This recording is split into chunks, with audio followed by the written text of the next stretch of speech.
There was a section in a book where he was talking about a specific male who refused to get into conflict even when he was being provoked. He would just sort of brush it off and just let it go, kind of thing. But he was the one who lived the longest,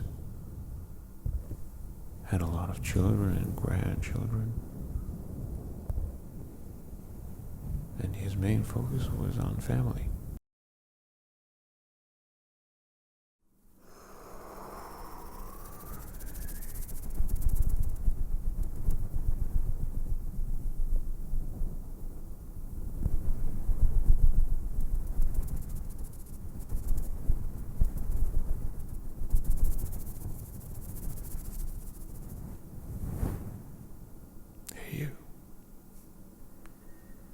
I'm glad to see you here.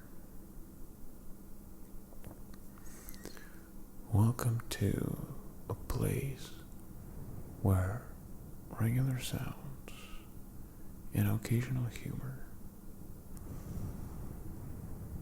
create great ASMR triggers. And all because it is time to have some ASMR. If this is your first time here, welcome. If this is your second time here, it's good to have you back. And if you're here every time, it's so good to have you back.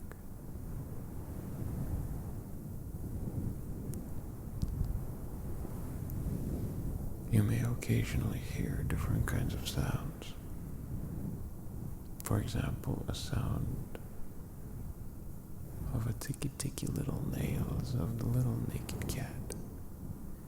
Those nakies usually do that when they run around. They do a little you'll hear it right away.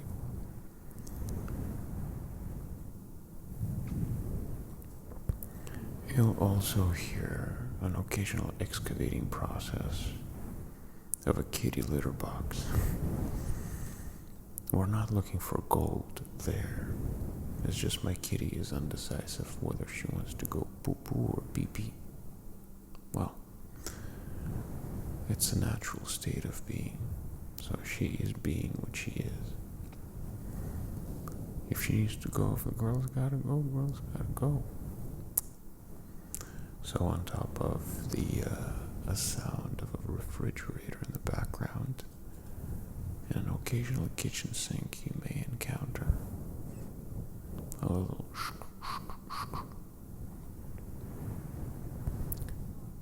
a trench is being excavated, or maybe a full basement excavation is in process. Lately I've been using a lot of construction lingo. I guess it comes with the territory of going to school for that stuff. It's fun. Very structural, very loaded. There's a lot of stuff to learn. And as I mentioned in the previous video, this is exactly why I've been missing out. But I also was taking the opportunity to take some time off. A few weeks ago, I had a chance to read a book. In between doing my internship and school, just a few weeks here, and a week here and a week there, and those are great, especially if there is a chance to read a little something that could give me some food for thought.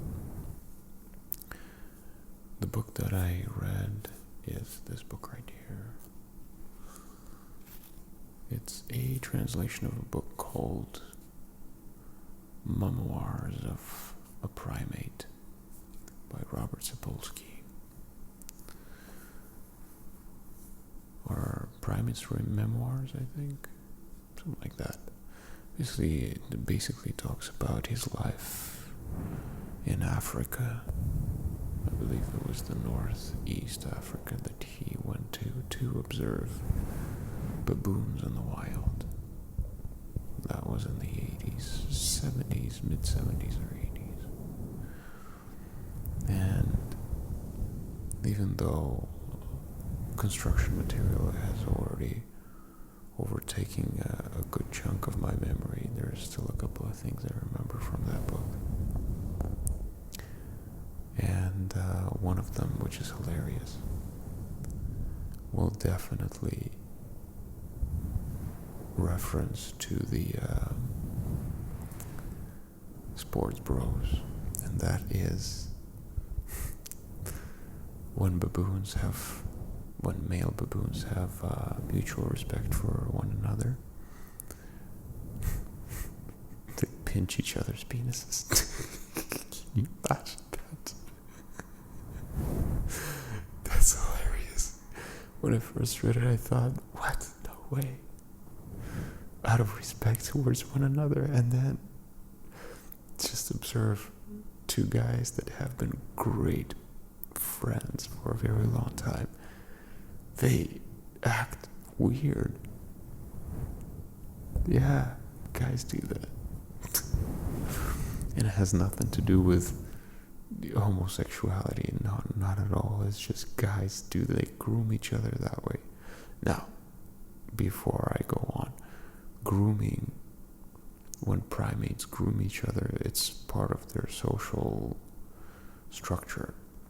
It's one of the ways that we as people groom each other. Unfortunately, I think this term is being used in the context of essentially older people grooming younger people, and that is very sexual, based on context, because things get weird when people who don't know you, who are older and then you're younger, are quote unquote grooming you. So not a good situation for sure. But the word grooming itself, it goes way back. So I mean, within the social setting, we always groom each other. We socialize, we talk to each other, and there's certain things within the societal structure that are being done that also correlate to how primates do it. For example, monkeys have a tremendously structural hierarchy, and the conflicting males are in constant competition for a higher hierarchical position. And I've read about it, about the aggressive primates, or the chimpanzees, and those are considered more aggressive, evolutionary more aggressive than their relatives bonobos. And it's fascinating. I don't know, I find it very, very interesting. Maybe this is something that I tell myself, but maybe by knowing how our extended family structures its social circuit, how they act between each other, maybe it's a way of understanding ourselves, our basic needs and desires, and our ways of getting them. Yeah, most certainly that information has helped me to understand the people around me a little bit better. Their motives, what are they driven by? And if there is a genetic predisposition, and we all carry certain types of genes, sometimes from millions of years ago, from our ancestors who were monkeys. And we carry that from one generation to the next, and that code gets rewritten and added. We're now the human race, but we cooperate with one another just like how our ancestors have. There's a video that I was watching on chimpanzees and how they cooperate before going to hunt. And then they hunt. What's interesting is that they hunt their own. They hunt other chimpanzees from different other territories to show power, to obtain more territory, and to feed. Fascinating. We in a way kind of do it the same way. I mean, look at everything that is going on in the world. We've done it. We've done it all. We've done it. But chimpanzees and bonobos and baboons, they have very interesting characters within their tribes, within their groups. There are competing males, but there are also non-competing males. And that's interesting because those are kind of extraordinary. The males that don't compete for hierarchical position are focused on something else. And based on Dr. Sapolsky's observations, there are not a lot of males that are like that. They always kind of drag along somewhere in the middle. They don't compete for a higher position in the hierarchy of the group. And their focus goes to families and many children that they have. They spend a lot of time with their children. There was a section in a book where he was talking about a specific male who refused to get into conflict even when he was being provoked. He would just sort of brush it off and just let it go, kind of thing. But he was the one who lived the longest. Had a lot of children and grandchildren. And his main focus was on family. His closest ones. He was loved. And that was fascinating to observe. There were also certain alpha males that stayed in their position for a very long time. And that was explained by the fact of how well they groomed others in the group. Apparently they did it very well, exceptionally well. And knew how to find good connection and where the connecting pieces to different group members. I guess we all would be able to look and find people like that in our social circle.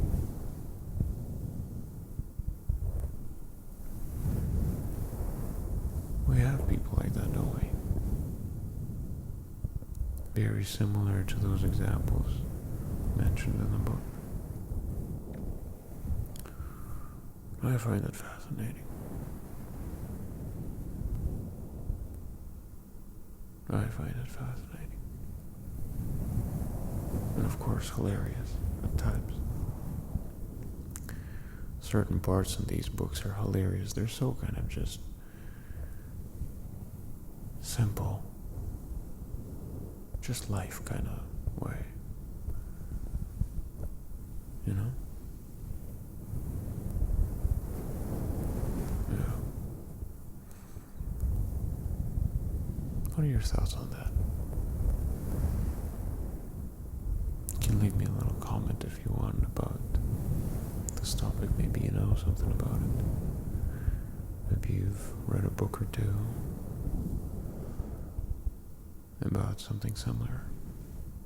While you're there, by the way, don't forget to give it a quick rating for the bonobos and the chimpanzees. A little thumb up. You can even subscribe if you wish to. Might as well, hey.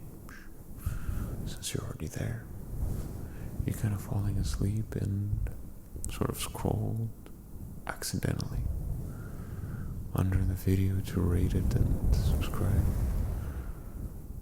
for more exciting content.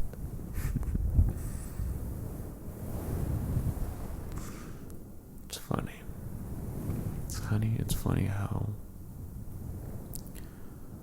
we, the people, create very interesting ideas, which are first concepts, and then they become kind of the mainstream.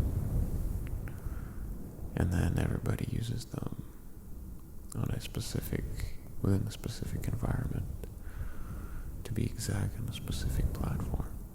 It's almost like every single content creator has to mention something about the rating of the video and the subscription. It's funny how it sort of started by somebody, and then more people picked up, and then more, and next thing you know, we have millions, if not billions, of videos being produced every day. And somehow, you are here chilling with me.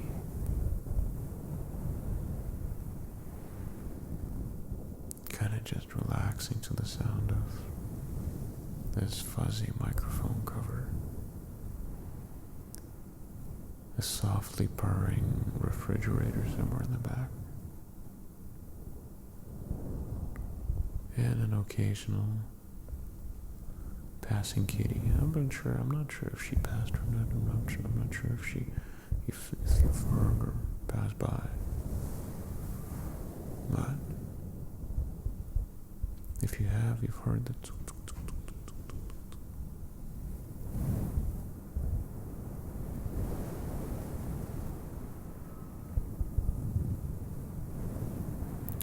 You might also be able to hear an occasional passing plane, that's for sure.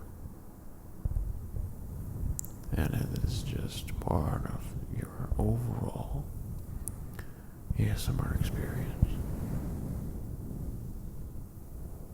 Calming and soothing, perfect for a good night's sleep.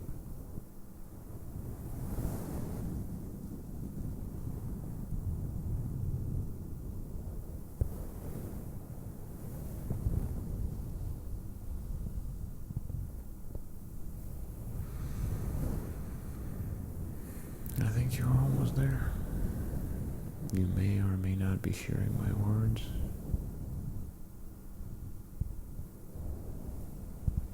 Maybe you're already sound asleep, so I'm gonna let you be, and I'm sure when you wake up, you're gonna go for it. You're gonna start doing all those